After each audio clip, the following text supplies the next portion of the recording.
तुम्हारे ब्रेन के अंदर इन्फिनाइट पावर है, पर तुम्हारे स्कूल वालों ने हमेशा तुम्हारा ब्रेन वॉश किया है ये कहकर कि इंटेलिजेंट वो है जिसके मार्क्स ज्यादा आते हैं। बल्कि सच तो ये है कि इस मार्कशीट ने हमेशा तुम्हें बेवकूफ बनाया है। ये है असली इंटेलिजेंस का ट्रायंगल, जिसमें पहला पार्ट है अंडरस्टैंडिंग, मतलब चीजों को जल्द से जल्द सीखना, और सेकंड पार्ट है मेमोरी, मतलब किसी चीज को देखते ही वो चीज तुम्हारे दिमाग में छप जाए, सो कॉल्ड फोटोग्राफिक मेमोरी। और ये है इन्फिनाइट इंटेलिजेंस का सबसे main step, and that is creating. तुमने जो कुछ भी सीखा है और जो तुम्हें आता है उन्हीं चीजों का यूज करके किसी भी प्रॉब्लम को बड़ी आसानी से सॉल्व करना, या फिर कुछ बहुत ही यूनिक और खतरनाक चीज क्रिएट करना, जिसे कहते हैं क्रिएटिव इमेजिनेशन, जिसे अगर तुमने अनलॉक कर लिया तो तुम इसका यूज करके बड़े से बड़े बिजनेस आइडिया को बिल्ड कर सकते हो, और सिर्फ बिजनेस में नहीं बल्कि दुनिया के किसी भी फील्ड में टॉप 1% में आ सकते हो, क्योंकि ये दुनिया एवरेज लोगों के लिए नहीं है बल्कि उन लोगों के लिए है जो क्रिएटिवली सोच सकते हैं। और लाइफ में सबसे ज्यादा सक्सेसफुल भी यही लोग होंगे। बट ब्रेन की इन तीनों पावर्स को अनलॉक करना कैसे है ये तुम्हें पता चलेगा इस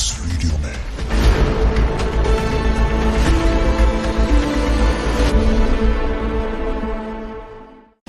तुम्हारा एक दिन मन करता है मुझे भी ये चीज सीखनी है कि किसी का भी रियलिस्टिक स्केच बनाते कैसे हैं। इसके बाद तुम यूट्यूब पर ढेर सारे ट्यूटोरियल्स देखोगे, पर तुम्हें इस चीज में परफेक्ट होने के लिए और किसी का भी रियलिस्टिक स्केच बनाते कैसे है ये सीखने में अगर तुम डेली 1 से 2 घंटे भी प्रैक्टिस करो तो तुम्हें अप्रॉक्स 4 से 5 मंथ का टाइम लगेगा। बट अगर यही सेम चीज इलॉन मस्क को सीखनी हो तो तुमसे हाफ से भी कम टाइम में, यानी सिर्फ 1 से 2 महीने में वो बड़े आराम से सीख लेगा। और ये तो सिर्फ स्केच है, इलॉन मस्क ने तो पूरा रॉकेट साइंस ही सिर्फ 1-2 साल में सीख लिया, जिस चीज को नासा के साइंटिस्ट को सीखने में 10 से 12 साल लग गए। क्योंकि किसी भी चीज को जल्दी सीखने के कुछ प्रिंसिपल्स होते हैं, जिसमें पहला प्रिंसिपल है फ्लो स्टेट।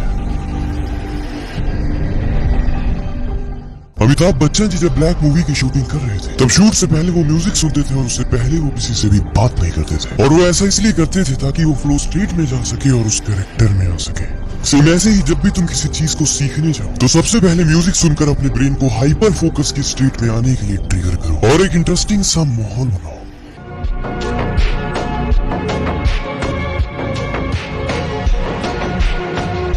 और तुम्हारी ये फ्लो स्टेट टूटे ना और तुम्हें किसी चीज को सीखते वक्त मजा आए और तुम्हारा ब्रेन पूरी तरह से एक्टिव होकर चीजों को बहुत फास्ट सीख पाए, इसके लिए तुम्हें यूज करना है second principle, that is shot down the things and create deadline.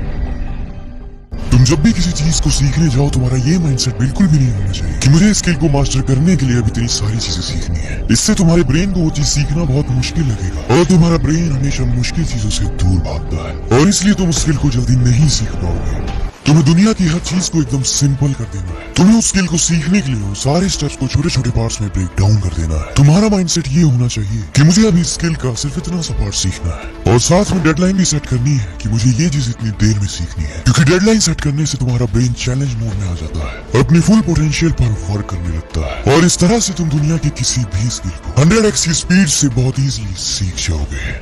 और अब बात करते हैं ब्रेन की उस पावर की जिससे किसी भी चीज को देखते ही वो चीज तुम्हारे दिमाग में छप जाए और वो तुम्हें लाइफ टाइम के लिए याद रहे।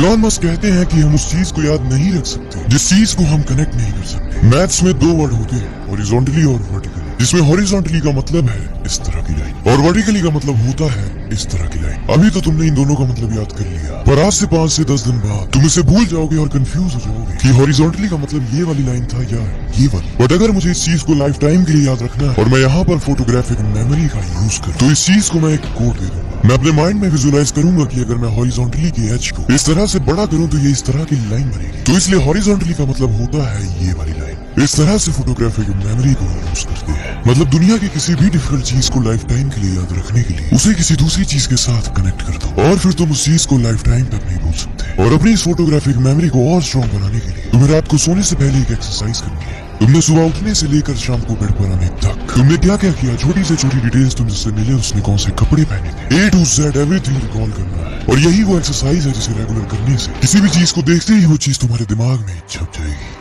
और अब अनलॉक करते हैं ब्रेन की उस पावर को जिससे तुम बड़ी से बड़ी प्रॉब्लम को बहुत इजीली सॉल्व कर सकते हो, और इसी पावर का यूज करके तुम बड़े से बड़े बिजनेस आइडिया को भी बिल्ड कर सकते हो और अपनी फील्ड में टॉप 1% में आ सकते हो।